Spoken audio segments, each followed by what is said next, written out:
ಕರ್ತನಲ್ಲಿ ಪ್ರೀತಿ ಉಳ್ಳಂತ ದೇವ ಜನರೇ, ನಿಮ್ಮೆಲ್ಲರನ್ನು ಕೂಡ ಯೇಸುವಿನ ಹೆಸರಲ್ಲಿ ವಂದಿಸ್ತೇನೆ. ಸೊ ಮತ್ತೊಂದು ಆವರ್ತಿ ನಾವು ಈ ಸಮಯದಲ್ಲಿ ಕೂಡ ವಿಶೇಷವಾಗಿ ಉಜ್ಜೀವನಕ್ಕಿರ್ತಕ್ಕಂಥ ತಡೆಗಳನ್ನ ನಾವು ಧ್ಯಾನಿಸ್ತಾ ಬರ್ತಾ ಇದ್ದೀವಿ. ಅನೇಕ ದಿನಗಳಿಂದ ನಾವು ಧ್ಯಾನಿಸ್ತಾ ಇದ್ದೀವಿ. ಅದನ್ನು ಮುಖ್ಯವಾಗಿ ನಾವು ಮತ್ತಾಯರು ಬರೆದ ಸುವಾರ್ತೆಯನ್ನು ಎನ್ನುವಂಥ ಪುಸ್ತಕವನ್ನು ತೆಗೆದುಕೊಂಡು ನಾವು ಧ್ಯಾನಿಸ್ತಾ ಇದ್ವಿ. ಅದರ 5ನೇ ಅಧ್ಯಾಯದ 48ನೇ ವಚನದಲ್ಲಿ ನಾವು ಇನ್ನೂ ಅಲ್ಲೇ ನಿಂತಿದ್ದೇವೆ. ಆ ವಚನದಲ್ಲಿ ಪ್ರೀತಿ, ನಾವು ಯಾವಾಗ ತಂದೆಯು ನಿರ್ದೋಷಿಯಾಗಿರೋ ಪ್ರಕಾರ ನೀವು ನಿರ್ದೋಷಿಗಳಾಗಿರ್ರಿ, ತಂದೆ ಹೇಗೆ ನಿರ್ದೋಷಿ ಅಂತೆ ಆತನು ಎಲ್ಲರ ಮೇಲೆಯೂ ನೀತಿವಂತರ ಮೇಲೆ ಅನೀತಿವಂತರ ಮೇಲೆ ಮಳೆ ಸುರಿಸುವನಾಗಿದ್ದಾನೆ. ಸೊ ಆಗಿರೋದ್ರಿಂದ ಆತ ನೀತಿವಂತನು, ಯಾರು ಕೂಡ ಆತನನ್ನ ದೋಷಿ ಅಂತ ಹೇಳಕ್ಕಾಗಲ್ಲ. ಆತ ನಿರ್ದೋಷಿ ಆದ ದೇವರಾಗಿದ್ದಾನೆ. ಹಾಗೆ ನಾವು ನಿರ್ದೋಷಿಗಳಾಗಿರ್ಬೇಕಂದ್ರೆ ನಾವು ಪ್ರೀತಿ ತೋರಿಸ್ಬೇಕು. ಸೊ ಆಗಿರೋದ್ರಿಂದ ಪ್ರೀತಿ ಕುರಿತಾದಂತಹ ನಾವು ಧ್ಯಾನವನ್ನು ಮಾಡ್ತಾ ಇದ್ದೇವೆ.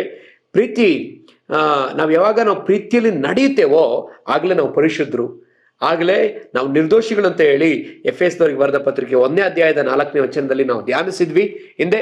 ಈಗಲೂ ಕೂಡ ನಾವು ಮುಂದುವರೆದು ನಾವು ಧ್ಯಾನಿಸ್ತಾ ಇದ್ವಿ. 1ನೇ ಕೊರಿಂಥ 13ನೇ ಅಧ್ಯಾಯದ ಪ್ರೀತಿಯ ಗುಣಗಳನ್ನ ನಾವು ಧ್ಯಾನಿಸ್ತಾ ಇದ್ವಿ. ಪ್ರೀತಿಯು ಬಹು ತಾಳ್ಮೆ ಉಳ್ಳದು, ಪ್ರೀತಿಯು ದಯೆ ತೋರಿಸುವುದು, ಪ್ರೀತಿಯು ಹೊಟ್ಟೆ ಕಿಚ್ಚು ಪಡುವುದಿಲ್ಲ, ಪ್ರೀತಿಯು ಹೊಗಳಿಕೊಳ್ಳುವುದಿಲ್ಲ, ಪ್ರೀತಿಯು ಒಬ್ಬಿಕೊಳ್ಳುವುದಿಲ್ಲ, ಪ್ರೀತಿಯು ಮರ್ಯಾದೆಗೆಟ್ಟು ನಡೆಯುವುದಿಲ್ಲ. ಮುಂದೆ ಪ್ರೀತಿಯು ಸ್ವಪ್ರಯೋಜನವನ್ನ ಚಿಂತಿಸುವುದಿಲ್ಲ. ಇದನ್ನ ನಾವು ಈ ದಿವಸ ಧ್ಯಾನ ಮಾಡ್ಲಿಕ್ಕಿದ್ದೀವಿ. ನಾವು ನೋಡೋದಾದ್ರೆ ಪ್ರೀತಿಯು ಸ್ವಪ್ರಯೋಜನವನ್ನು ಚಿಂತಿಸುವುದಿಲ್ಲ ಅನ್ನೋ ವಿಷಯವನ್ನ ನಾವು ಕ್ರಿಸ್ತನಿಗೆ, ತಂದೆಗೆ ಹೋಲಿಕೆ ಮಾಡೋದಾದ್ರೆ ಆತನು ಸ್ವಲ್ಪವೂ ಕೂಡ ತನ್ನ ಸ್ವಪ್ರಯೋಜನವನ್ನ ಚಿಂತಿಸದೆ ಎಲ್ಲವನ್ನೂ ಆತನು ನಮಗಾಗಿ ಮಾಡಿದ್ದಾನೆ. ಸ್ವಲ್ಪ ಕೂಡ ಆತನು ತನ್ನ ಕುರಿತಾಗಿ ಯೋಚಿಸಲೇ ಇಲ್ಲ. ಯೋಹಾನ ಬರೆದ ಸುವಾರ್ತೆ 3:16 ನಾವು ನೋಡೋ ಪ್ರಕಾರವಾಗಿ, ದೇವರು ಲೋಕದ ಮೇಲೆ ಎಷ್ಟೋ ಪ್ರೀತಿಯನ್ನಿಟ್ಟು ತನ್ನ ಒಬ್ಬನೇ ಮಗನನ್ನು ಕೊಟ್ಟನು, ಆತ ನಂಬುವ ಒಬ್ಬನಾದರೂ ನಾಶವಾಗದೆ ಎಲ್ಲರೂ ನಿತ್ಯ ಜೀವವನ್ನ ಹೊಂದಬೇಕೆಂದು ಕೊಟ್ಟನು. ಸೊ ಇಲ್ಲಿ ಕೊಟ್ಟನು ಅನ್ನೋಂಥ ಪದ ಮತ್ತೆ ಮತ್ತೆ ನಾವು ನೋಡ್ತೀವಿ. ಏನಕ್ಕ ಕೊಟ್ಟನು? ಅವರು ಹೊಂದಿಕೊಳ್ಳಬೇಕೆಂದು ಆತನು ಕೊಟ್ಟಿದ್ದಾನೆ. ಆತನು ಕಳೆದುಕೊಂಡಿದ್ದಾನೆ. ಆತನು ಪಳಕೊಳ್ಳಿಕ್ಕೆ ಆತ ಬಯಸಲ ಬದಲಾಗಿ ಆತ ಕಳೆಕೊಂಡಿದ್ದಾನೆ. ಈ ಪ್ರೀತಿ ಯಾವಾಗ್ಲೂ ಸ್ವಪ್ರಯೋಜನವನ್ನ ಚಿಂತಿಸುವುದಿಲ್ಲ. ಈ ಪ್ರೀತಿಯನ್ನ ನಾವು ಸಾಧಾರಣವಾಗಿ ತಾಯಿ ಅಂತಿರಲಿ, ಮಗುವನ್ನ ಹೆತ್ತಂತ ತಾಯಿಯಲ್ಲಿ, ತಂದೆ ತಾಯಿಗಳಲ್ಲಿ ಇದನ್ನು ನೋಡ್ಲಿಕ್ಕೆ ಸಾಧ್ಯ. ಯಾವಾಗ್ಲೂ ಕೂಡ ತಾಯಿ ತನ್ನ ಪ್ರಯೋಜನವನ್ನು ಚಿಂತಿಸ್ಕೊಳ್ಳದೆ ತನ್ನ ಮಗುವಿನ ಪ್ರಯೋಜನವನ್ನೇ ಆಕೆ ನೋಡ್ತಾಳೆ. ಹಾಗೆ ತಾಯಿಯನ್ನು ಉಂಟು ಮಾಡಿದ ದೇವರು ಹಾಗೆ ಆತನು ಏನ್ ಮಾಡ್ತಾನೆ ಅಂತ ಹೇಳಿದ್ರೆ ಇತರರ ಪ್ರಯೋಜನವನ್ನ ಆತನು ನೋಡುವ ಆತನಾಗಿದ್ದಾನೆ. ಸ್ವಪ್ರಯೋಜನದ ಕುರಿತಾಗಿ ಯಾವ ಚಿಂತೆಯೂ ಇಲ್ಲ. ನನಗೇನಾದ್ರೂ ಪ್ರಯೋಜನ ಆಗತ್ತೆ ಅಂತ ಆತ ಚಿಂತಿಸುವುದೇ ಇಲ್ಲ. ಆತನು ನಾವು ನೋಡ್ತೀವಿ, ನಾವು ಪಾಪಿಗಳಾಗಿದ್ದಾಗಲೇ, ರೋಮಾಪುರ 5ನೇ ಅಧ್ಯಾಯದಲ್ಲಿ 8ನೇ ವಚನ ಹೇಳ್ತದೆ, ನಾವು ಪಾಪಿಗಳಾಗಿದ್ದಾಗಿಯೂ ಆತನು ತನ್ನ ಒಬ್ಬನೇ ಮಗನಾದ ಕ್ರಿಸ್ತನನ್ನು ನಮಗಾಗಿ ಅನುಗ್ರಹಿಸಿಕೊಟ್ಟಿದ್ದಾನೆ.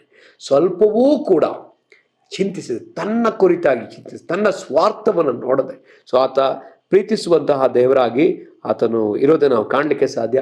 ಕ್ರಿಸ್ತನೂ ಸಹ ಹಾಗೆಯೇ, ಪವಿತ್ರಾತ್ಮನೂ ಸಹ ಹಾಗೆಯೇ ಸ್ವಪ್ರಯೋಜನವಿಲ್ಲದನ್ನ ನಾವು ನೋಡ್ತೀವಿ. ಸ್ವಪ್ರಯೋಜನದ ಬಗ್ಗೆ ಚಿಂತನೆ ಇಲ್ಲ ಅವರಿಗೆ. ಸೊ ನೋಡ್ರಿ, ಆ ರೀತಿಯಲ್ಲಿ ಇದ್ದಂಥ ಕೆಲವು ಜನಗಳನ್ನ ನಾವು ನೋಡ್ಲಿಕ್ಕೆ ಸಾಧ್ಯ ಬೈಬಲ್ನಲ್ಲಿ. ನಾವು ಆ ಕ್ಯಾರೆಕ್ಟರ್ಗಳನ್ನ ನಾವು ಸಾಧ್ಯ ಆದ್ರೆ ನಾವು ಧ್ಯಾನ ಮಾಡಕ್ಕೆ ನೋಡೋಣ. ಯಾಕೆಂತ ಹೇಳಿದ್ರೆ ಈ ಸ್ವಪ್ರಯೋಜನ ಎಲ್ಲರೂ ಕೂಡ ನನಗೇನು ಪ್ರಯೋಜನ ಆಗುತ್ತೆ ಅಂತ ನೋಡ್ತಾ ಇರೋದ್ರಿಂದನೇ ಉಜ್ಜೀವನಕ್ಕೆ ಇದು ತಡೆ ಆಗಿದೆ. ಸಭೆಗಳು ಬೆಳವಣಿಗೆ ಹೊಂದಿಲ್ಲ, ಆತ್ಮಿಕವಾದ ಬೆಳವಣಿಗೆ ಆಗ್ತಿಲ್ಲ, ಪ್ರೌಢತೆಯ ಕಡೆಗೆ ಜನ ಬರ್ಲಿಕ್ಕೆ ಆಗ್ತಾ ಇಲ್ಲ. ಇವತ್ತು ಉಜ್ಜೀವನಕ್ಕೆ ತಡೆಯೇ ಸ್ವಪ್ರಯೋಜನ. ನನಗೇನ್ ಸಿಕ್ಕತ್ತೆ, ನನಗೇನ್ ಆದಾಯ. ತುಂಬಾ ವರ್ಷಗಳ ಹಿಂದೆ ನನಗೆ ದೇವರು ಕೊಟ್ಟ ದರ್ಶನದಲ್ಲಿ ದೇವರು ತೋರಿಸ್ಕೊಟ್ಟಂತ ವಿಷಯ ಜನಗಳು ಸ್ವಪ್ರಯೋಜನದ ಕುರಿತಾಗಿ ಚಿಂತಿಸ್ತಾರೆ. ಮತ್ತೆ ತಿಮೋತಿಗೆ ಪೌಲನು ಹೇಳುವಾಗ ಕಡೇ ದಿನಗಳು ಕಠಿಣಕರವಾಗಿರ್ತದೆ. 2ನೇ ತಿಮೋತಿ 3ನೇ ಅಧ್ಯಾಯ 1ನೇ ವಚನ ನಾವು ನೋಡ್ತೀವಿ. ಕಡೇ ದಿನಗಳಲ್ಲಿ ಆ ವಾಕ್ಯವನ್ನು ತೆಗೆದುಕೊಳ್ಳೋಣ. 2ನೇ ತಿಮೋತಿ 3ನೇ ಅಧ್ಯಾಯ 1ನೇ ವಚನ ಹೀಗೆ ಹೇಳ್ತದೆ, ಆದರೆ ಕಡೇ ದಿವಸಗಳಲ್ಲಿ ಕಠಿಣ ಕಾಲಗಳು ಬರುತ್ತವೆಂಬುದನ್ನು ತಿಳಿದುಕೋ.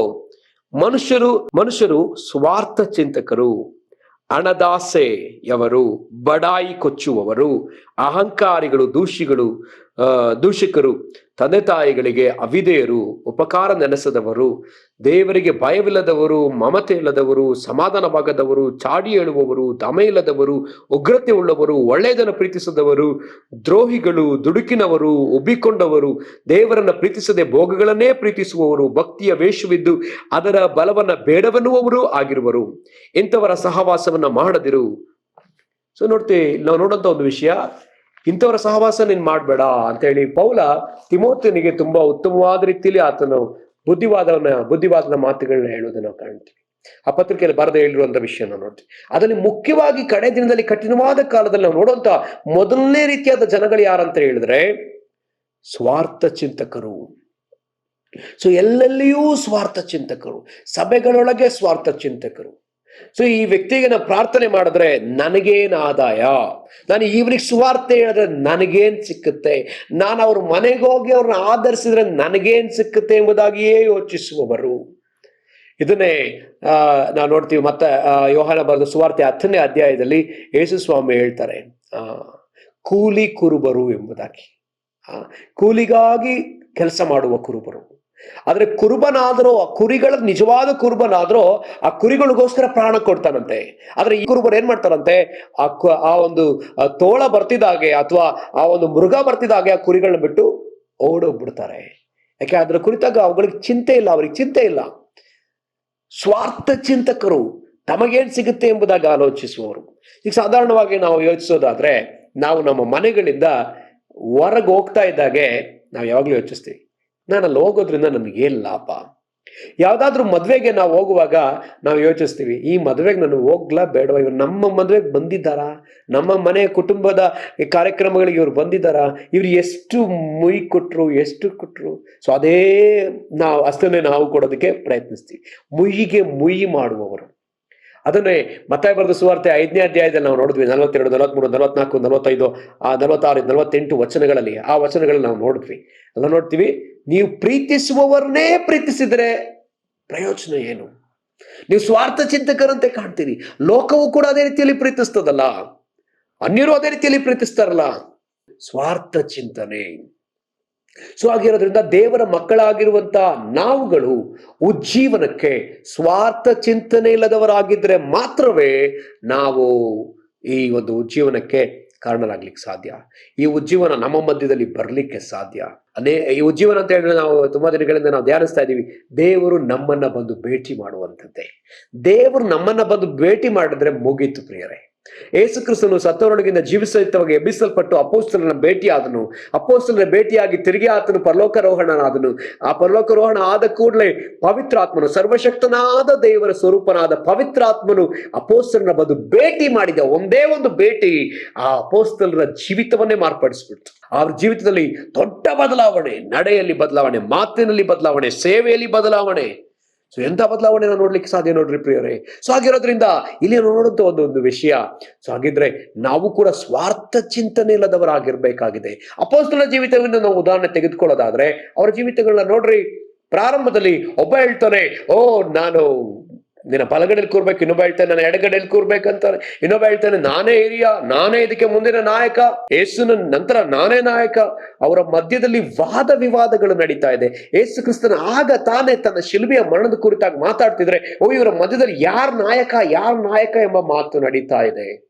ಆದ್ರೆ ಯೇಸು ತಕ್ಷಣವೇ ಆ ಒಂದು ಬೋಗುಡಿಯಲ್ಲಿ ನೀರನ್ನ ತೆಗೆದುಕೊಂಡು, ಆ ಒಂದು ಕೈಪಾಡನ್ನು ತೆಗೆದುಕೊಂಡು ಸೊಂಟ ಕಟ್ಕೊಂಡು ಏನ್ ಮಾಡ್ತಾರೆ, ಅವರ ಕಾಲ್ಗಳನ್ನ ತೊಳೆಯೋದನ್ನ ತೋರಿಸ್ಕೊಟ್ಟು ಅವ್ರು ಹೇಳ್ಕೊಡ್ತಾರೆ, ನೀವು ನಾಯಕರಾಗ್ಬೇಕು, ಹಾಗಿದ್ರೆ ನೀವು ಸೇವಕರಾಗ್ರಿ, ಮತ್ತೊಬ್ಬರ ಸೇವೆಯನ್ನ ಮಾಡ್ರಿ, ನೀವು ತಗ್ಗಿಸ್ಕೊಳ್ರಿ.